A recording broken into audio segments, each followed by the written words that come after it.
This singer-songwriter is one of my favourites. She's an ARIA Award winner, Samantha Jade. She's got a new single out. Have a listen to this.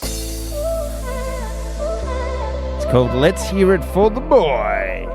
And she joins us right now. Samantha Jade, good morning. Hi, guys. How you going? Yeah, We're very good. Good, Samantha. So pumped to speak to you, lovely. And we cannot wait for what is deemed the new summer anthem. How exciting.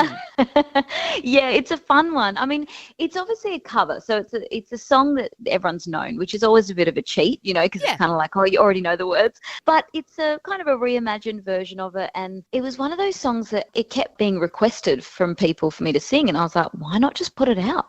Yeah, that's Absolutely. a good idea. But don't worry. Speaking of when songs get remade, like you just said, remember when Dreams by Fleetwood Mac was remixed and how it reinvented a song. So I don't think it's cheating or anything like that. Yeah. I think it's bringing to life in a different capacity something that people already love. Yeah. Well, it's nice because, I've got like my dad was like, oh my gosh, I remember this song, that was my heyday when this came out. And then my brother's girlfriends who were like in their early 20s were like, oh, I feel like I've heard this before, but they're like kind of knowing it for the first time. So it's quite cool to hear all like the different generations. Well, the Gen Zs, they don't know Denise Williams at all. So it's like it's your own song, Samantha Jade. You can just claim it. I should just go ahead and claim it. I know. What have I been doing? But that nostalgia is coming back. You see it, like that was 1984 when that came out. So yeah. And to get those upbeat tunes, it kind of reintroduces it to a new generation. Oh, definitely. Yeah. And it shows that what a good song is, because if they stand the test of time and they're still good now, that's some good writing. Yeah. But you know what, Samantha, and some good singing. You're an amazing singer. We all fell in love with you because it's almost the 10-year anniversary, isn't it, of when you on X Factor? That's incredible. It's so crazy. Like someone from my team, we were talking about like plans for the year, and someone was like, well, this is a big year. It's 10 years since. And I was like, wait, what? 10 years? Like, I don't know. It just sounds so big when you say 10, like it's a decade. It's a big amount of time. And yeah, it just feels pretty, I feel very lucky that I still am doing what I love to do. I'm very lucky. Oh, yeah. Well, you've had 91 million streams. What is that Incredible. like, knowing that you're bigger than some countries out there? Oh my gosh. Bigger than Hobart. Yeah, much bigger than Hobart and Tasmania in general. Oh my gosh. Well, it feels great.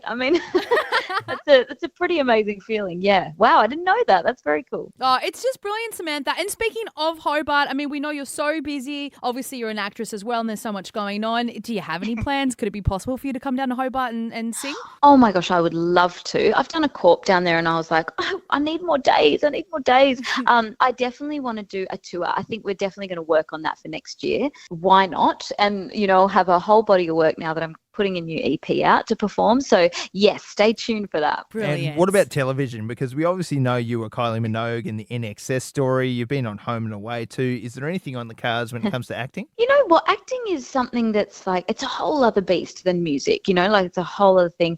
And I really love it and I really enjoy it. But for me, it's about playing the right character, like the right role, because it is something that will take time out of my music and my normal kind of job. Yeah. So it has to be just the right project to put my name to. Yeah, for sure. Something that you want to do, not just do it for the sake of doing it. Yeah, of course. Yes. But going back to touring, no, you said we'll see how we go with Hobart. You have toured with some phenomenal talent. One Direction, of course, being one of them. That must have been amazing because they're just so huge as well. Who would be your ultimate tour? That's a great question. Oh, thanks. Yeah. Well, there'd be two people actually. I would love to go on tour with Leon Bridges, because I am a huge fan of Leon Bridges and I love that kind of era of music, and I feel like I could make a record like that, which is a personal dream of mine, to him. And maybe Ed Sheeran, because it's Ed Sheeran and I would just watch every single night and be the biggest super fan. But what I love about his tours, last time I went to his tour, it was just him on stage with a guitar. And I was like, wait, hang on, there's nothing else going on. And it doesn't matter because he just holds the audience. And I think there's a lot to learn from that. Yeah, isn't it phenomenal? I went to the MCG to watch him and it was a full packed MCG, 100,000 people, and just one dude on stage commanding that. And that seems impossible on paper. Oh my God. It's totally, exactly. Imagine trying to sell that. So it's one guy in the stadium. Everyone's like, I'm not going to that. You could sell it, Samantha. And Sam, I know this is going a bit off topic and it's completely not relevant to the music. I'm so sorry, but could you just settle a debate for us in studio? Oh my gosh, Well, you know how it's almost Christmas time, Sam, because it's summertime. Yes. Are you a Christmas tree person now, or are you a wait till December person before you put your Christmas tree up? Okay, it's actually funny that you're saying this because this is hilarious. My husband and I, the other day, literally 2 days ago, we had a Sunday off, right? And none of us were working and we were like, oh my gosh, we got the whole day. And he was like, oh, let's go for a walk. Let's go have, an Aperol because we just got back from Europe. He's like, let's keep that alive. Yes. And I was like, let's put the Christmas tree up. Yes. Oh, no, Samantha. Yeah. Yes. I was like, oh my gosh, let's do that. Let's put a Christmas movie on. I was so excited. Poor Banksy, our dog, I'd bought a Christmas shirt for the poor thing.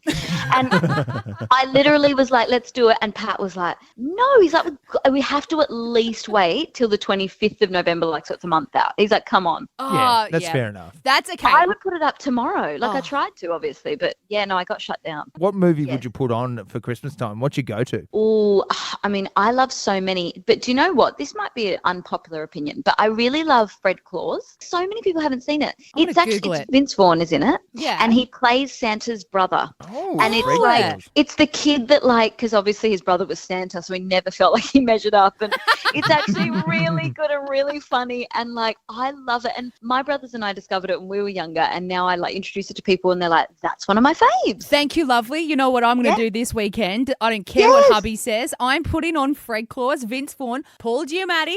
This is great. Yeah. I'm so glad we have another woman on the show who loves Christmas as much as I do. I'm obsessed. Well, the new summer anthem is out right now. Let's hear it for the boy. Woo! Yeah. Amazing. It's a banger. Samantha Jade, thanks for joining us this morning. Oh, thank you guys. That was fun.